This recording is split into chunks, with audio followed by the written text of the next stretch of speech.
L'objet de ce festival de l'écrit est double. À la fois valoriser l'expression écrite des personnes rencontrant des difficultés dans la maîtrise de la langue.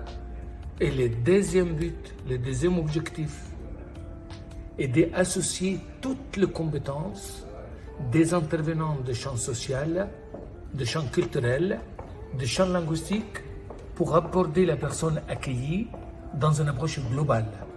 Nous abordons la langue dans le cadre de ce festival de l'écrit en tant que créatrice de liens sociaux, en tant que véhicule de culture, pour donner un sens à son apprentissage technique, instrumental, linguistique.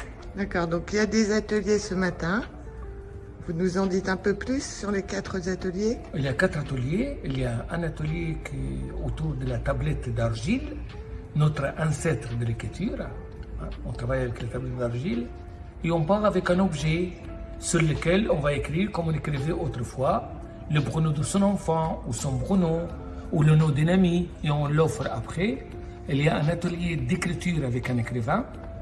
Il y a un atelier autour des jeux, le jeu pédagogique, pour donner le goût et l'envie et l'aspect ludique d'aller vers la langue.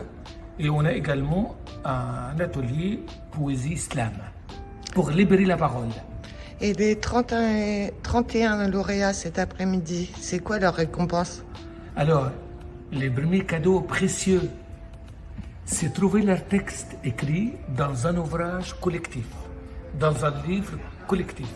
Souvent, les personnes éloignées de la langue et de la culture sont désignées par ce qui manque, par ce qui est négatif.